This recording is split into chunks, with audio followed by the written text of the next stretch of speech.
বড় ভাই বড় শিক্ষিত হওয়ার স্বপ্ন বাদ দিয়া মা বাবার খেদমতে চলে গেল কাজ করে, আর কয় আমার ছোট ভাইরে মানুষ বানাই, আমি কাজ করে করে ছোট ভাইয়ের খরচ দিই।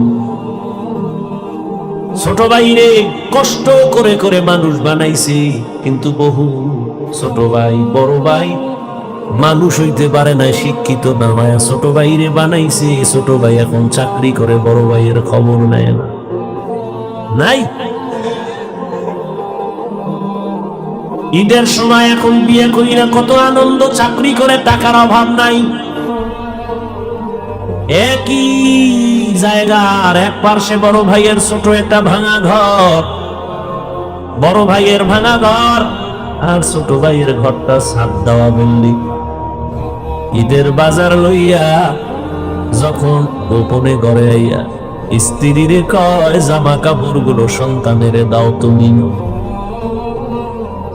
বড় ভাই তো জানালা দিয়া তাকায় দেখছে ছোট ভাই আসছে, কিন্তু বড় ভাই রে জিগায় না।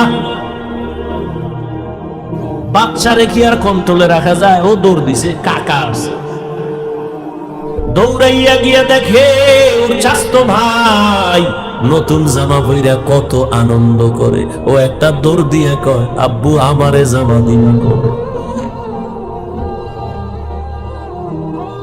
বাবা এই কথা শুই না চোখের পানি ছেড়ে কান্না করে, আর বুকে জড়ায় কয় বাবা কাঁদিস না, আল্লাহ যেদিন তৌফিক দিবে সেদিন তোরে জামা কাপড় দিবে। এমন নিম খারাপ, বড় ভাইরে জিগায় না, কোনো খোঁজ খবর নেয় না, কিন্তু বড় ভাই বাবার সমতুল্য, এত দূরে দূরে রাখে বড় ভাইরে। ছোট ভাই হঠাৎ করে রাতে 3টায় টেলিফোন আসছে, কে তুমি? বলে ভাইয়া আমি তোমার ছোট ভাই। এই রাত্রে কেন ফোন? আমারে চৌরাস্তায় একদল গুন্ডারা আমারে ধরছে। বড় ভাই কাঁচা ঘুমের মধ্যে একটা লাফ দিয়ে দৌড় দিছে, আয় দাঁড়া আমি আসতেছি।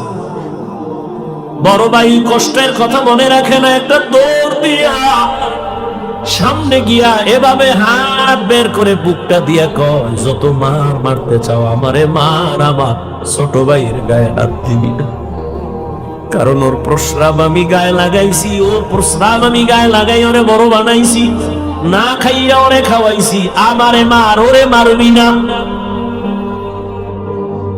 তাহলে ভাই ভাইয়ের জন্য কতটা আপন আল্লাহ বুঝায় দেয়। কিয়ামতের দিন এত কলিজার আপন ভাইটাও কোনো পরিচয় দিবে না, পালাতে থাকবে। তাহলে মা বাবা তো আরো দূরে। ও আল্লাহর বান্দারা, ইউসুফ আলাইহিস সালাম ভাইদের ষড়যন্ত্রে পড়িয়া বাবার থেকে আলাদা হয়ে গেল। সবাই বাবারে খেলার নাম বইলা ইউসুফ নবীরে নিয়ে গেল। বাবায় ছাড়তে চায় না, কিন্তু কলে কৌশলে আটকাইয়া যখন নিয়ে যায়, ইয়াকুব নবী চোখের পানি ছেড়ে কান্না করে। বাবার চোখের আড়াল থেকে যখন দূরে সরে গেল, 10টা ভাই ইউসুফের বাবার চোখের সামনে কোলে নিছে। যখনই বাবার চোখ আড়াল হয়ে গেছে, তখন মাটিতে ফালায় কয় এবার হাইটা যা, কোলে নেওয়া হবে না। নিতে নিতে জঙ্গলের ভেতরে এক ভাই মারে, আর এক ভাইরে কয় এবার তুই মা। ওই ভাইদের মধ্যে যিনি বড় তার নাম ইহুদা। বড় ভাই কয় ওরে মারিস না, ও ছোট মানুষ ওরে মারিস না। ইউসুফ বড় ভাইয়ের দিকে তাকায় আর কাঁদে। ওরা মারে আর কয় তোরে এখন মারতেছি, তোর কোন বাবায় ফিরাবে? যখন বড় ভাই বাধা হয়ে দাঁড়ায় গেল, অন্য ভাইরা কয় তোমারও মারো। ভাই চুপ হয়ে গেছে। কূপের কিনারায় নিয়ে জামা খুলিয়া যখন ইউসুফের রশি দিয়ে বাঁধে ভিতরে পালাবে কূপের মধ্যে। ইউসুফ নবীরে যখন ফালায় অন্ধকার ময়লা পানির ভেতরে, আমার আল্লাহ বরদাস্ত করতে না পেরে বলে জিবরাইল যাও, আমার ইউসুফের বস্ত্র যেন না খুলে জান্নাতি একটা জামা নিয়ে পরায়া দাও, আর নিচে পাথর দেও, ময়লা পানি যেন ইউসুফের গায়ে স্পর্শ না করে। ইউসুফ পাথরের উপরে দাঁড়ায়া যাবে। ওরা রশি দিয়া বেঁধে যখন ভেতরে ছাড়ছে, কিছু দূর যাওয়ার পরে উপর দিয়ে রশি কেটে দিয়েছে। হাম কইরা কইরা পাথরের উপর ইউসুফ দাঁড়ানো, জান্নাতি জামা পরা, আর আলো তো লাগবে না। ইউসুফ নবীর চেহারায় পুরো অন্ধকার, খুব আলো হয়ে গেছে। সুমিদা কায় বুয়াদ মানন্দে দিদা তোরা দিদা ওই ইউসুফ সুমিদা। সবাই চলে গেল। কৃত্রিম রক্ত লাগায় বাবারে ধোকা দিছে, আপনারা জানেন। বাবাই তো বুঝে ফেলছে, আল্লাহ স্বপ্ন যুগে আগেই জানায় দিছে এই ষড়যন্ত্র চলে। বাবাই বলে না 10 ভাইয়ের কারণে ষড়যন্ত্র। সবাই আনন্দে আছে, ইউসুফের তো বাগে খেয়ে ফেলছে। কিন্তু ফাঁকে ফাঁকে ফাঁকে ফাঁকে 9 ভাই আর খবর নেয় না। বড় ভাই ফাঁকে ফাঁকে যায় খবর, হালকা পাতলা নাস্তা নিয়ে ইউসুফের রশি দিয়ে ভেতরে দেয়। হঠাৎ একদিন আইসে দেখি কূপের মধ্যে ইউসুফ নাই। ওই ব্যবসায়ীরা আইসে রে বালতি নিয়ে পানি উঠাবে, ইউসুফের পায়া নিয়ে গেছে, কাফেলার মধ্যে নিছে। বড় ভাই পাগলের মতো হয়ে গেল, কই আমার ইউসুফ গেল।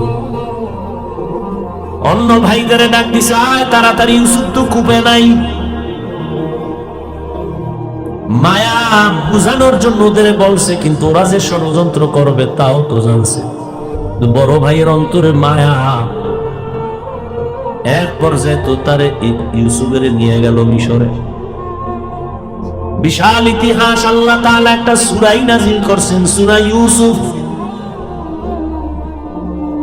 মিশরে যখন আল্লাহ পাক ইউসুফ নবীর অর্থমন্ত্রীর দায়িত্ব দিলেন, দুর্ভিক্ষ লেগে গেছে সারা দুনিয়ায়, মিশরের আশেপাশে। ইয়াকুব নবীর এলাকায় দুর্ভিক্ষ, খানা নাই, উপবাস। ইয়াকুব নবী কয়, যাও মিশরে ফিরি খানা দেয়, যাও তোমরা 9 ভাই, তোমরা 10 জন চলে যাও, যাইয়া তোমরা ওই মিশর থেকে কিছু খানা নিয়ে আসো, আর কিছু টাকা ছিল পুরান টাকা এবং নিয়ে যাও। খানা আনতে যায় মিশরে। আল্লাহর কি কুদরত! ইউসুফ নবী সিংহাসনে আছে, দায়িত্বশীলরা খানা দেয় লাইনে দাঁড় করায়া। শাহী গেট দিয়া যখন আওলাদে ইয়াকুব যখন 10 ভাই ঢুকছে, ওরা ঢুকেই খানার লাইনে দাঁড়াইছে, কিন্তু কেউ জানে না কারা। ইউসুফ দেখেই চিনে ফেলছে আমার সেই 10 ভাই। ইউসুফ নবী গোপন রাখছে, পরিচয় দেয় না। এদের দায়িকা পরিচয়হীন ভাবে নিজেকে পরিচয় গোপন রাখা, এরপরে পরিচয় নিল, আপনারা কোথা থেকে আসছেন, কেনান থেকে আসছেন, আপনাদের আব্বার নাম কি? বলে আব্বার নাম ইয়াকুব। বলে আপনাদের আব্বা কেমন আছে? বলে ভালো। অনেক ভালো। কহা তবে একটা ভাই আমাকে হারায় গেছে। তাই নাকি? বলে পরে কয় আমার আব্বা যেন ওই ভাইকে হারায়া কানতে কানতে কানতে কানতে অন্ধ হয়ে গেছে। ইউসুফ নবী পারে না, চিল্লায় কান্না করে, কিন্তু কন্ট্রোলে নিয়ে কয়, আপনারা কয় ভাই? কয় আমরা 10 ভাই। কার ভাই নেই? কয় এক ভাই তো হারায় গেছে। আর নাই? কয় আর একজন আছে, বিনিয়ামিন। কই? সে আব্বার কাছে। দায়িত্বশীলকে গোপনে বলে দিল, ইচ্ছা রকম খানা দে, বস্তা ভইরে দিবি, আর ও যে টাকা দিছে ওই টাকাও খানার মধ্যে ঢুকাই দিব, ওরা যেন না দেখে। ইউসুফ নবী বিদায় বেলা বলে দিলেন, মেহমানদারি করা চলে যান, খানা তো বেশি দিন থাকবে না, শেষ হইলে আবার আসবেন। তবে একটা শর্ত, ওই ছোট ভাই আপনাদের সাথে নিয়ে আসবেন, না হয় খানা দেওয়া হবে না। ইউসুফের আপন ছোট ভাই বিনিয়ামিন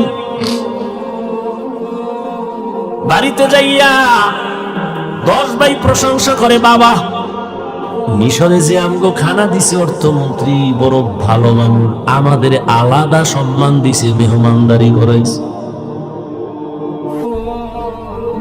ওরা তো জানে না আমগো কিছু। খানার বস্তা খুইলে দেখে টাকা যা দিছিলাম তাও ফেরত, আরো খুশি। এইবার আব্বা জান আমাদের একটা শর্ত দিছে, আবার খানা আনতে যাইতে বলছে, তবে ছোট ভাইরে না নিয়ে দেবে। বাবা বলে একটারে নিয়ে 250, এটারও ছাড়ো। ইতিহাস বড় করুন। খানা যখন শেষ হয়ে গেল, এবার বিদায় বেলা বাবার সাথে ওয়াদা দিছে, এই ভাইরে আর হারাবো না দাও। এইবার বিনিয়ামিনের নিয়া 11 ভাই মিশরে রওনা। মিশরে যাইয়া আবার ইউসুফ নবীর সাথে মোলাকাত। ইউসুফ নবী বিনিয়ামিনের পাইয়া পারে না, কলিজাটা ফেটে একটা চিৎকার দেয়, কন্ট্রোলে নিয়া বলে, আজ আপনারা আমার রাজপ্রাসাদের মেহমান হবে। সবার জন্য একটা একটা রুম বানাইলো, এক এক রুমে দুইজন করে করে ঘুমাবে। রাতের বেলা শিডিউল করে, আপনারা 2 ভাই এক রুমে, আবার 2 ভাই এক রুমে। ঘুরতে ঘুরতে 5 ভাই 10 ভাই 5 রুমে ঢুকে গেল। এখন বাকি রয়েছে 1 ভাই, বিনিয়ামিন বাকি। আপনারা যদি কিছু মনে না নেন, এক রুমে কি এই ভাই থাকতে পারে আপনাদের? না, কথা আপনারা অনুমতি দিলে এরে আমার সাথে আজকে রাখি, আমার সাথে ঘুমাবো। এরা তো খুশি। যদি মন্ত্রীর সাথে ঘুমায় তা আমগো খাওয়ান বেশি বা মোহাব্বত বাড়বে। ওরা বললো ঠিক আছে, আলহামদুলিল্লাহ। এবার 10 বাইরে 5 রুমে দিয়া 40 বছরের বিরহের বেদনা অন্তরে জমা। দীর্ঘ 40 বছর পর্যন্ত ভাই বেনিয়ামিনরে দেখে না, বাবা ইয়াকুবরে দেখেন। ইউসুফ আজকে কি ঘুমাবে? বাইরে রুমের মধ্যে নিয়া কয়, রে বেনিয়ামিন বল আমার বাবা কেমন আছে? বেনিয়ামিন কান্না করে। ইউসুফের জন্য দুঃখে দুঃখে বাবা কান্না করে অন্ধ হয়ে গেছে। এক পর্যায়ে ইউসুফ নবী কৌশল অবলম্বন করে বিনিয়ামিনের সাথে গোপনে সব খোঁজ খবর নিয়ে বিনিয়ামিন রে ছাড়বে না, কৌশল কইরা বিনিয়ামিন রে রাখার জন্য ইউসুফ নবী রেডি হলেন। ভাইরা আমার, 10 বাইরে আবার খানা দিয়া বিদায় করেছে। ইউসুফ নবী বিনিয়ামিনকে রেখে দিলেন। নিয়ম অনুযায়ী একটা কৌশল করেছেন, কি বলার সময় নাই। শেষ পর্যায়ে পরিচয় ইউসুফ দিয়া কয়, আমারে চিনবা না, আমি তোমাদের সেই হারানো ভাই ইউসুফ। কান্নাকাটির এক অবস্থা। বলে, আজ আমি তোমাদের উপরে কোনো প্রতিশোধ দিব না, যাও আমার বাবারে সালাম জানাও, আর আমার একটা জামা আছে, জামাটা নিয়ে যাও। আমার আব্বা জান অন্ধ, ওই জামাটা আমারে আল্লাহ জান্নাত থেকে পাঠাইছেন, কূপের মধ্যে যে জামা পরছিলাম ওই জামাটা নিয়ে যাও, আর আমার আব্বাজানের চোখের মধ্যে লাগাইলে আব্বাজানের অন্ধ চোখ ভালো হয়ে যাবে। আর আব্বাজানদের সহ আম্মারে নিয়া তোমরা এইবার সব আমার আমন্ত্রণে মেহমান হয়ে এখানে চলে আসো। আল্লাহ তাআলা 40 বছর পেরিয়ে যাওয়ার পর মা বাবা ভাইদেরকে মিশরে পৌঁছায় দিলেন।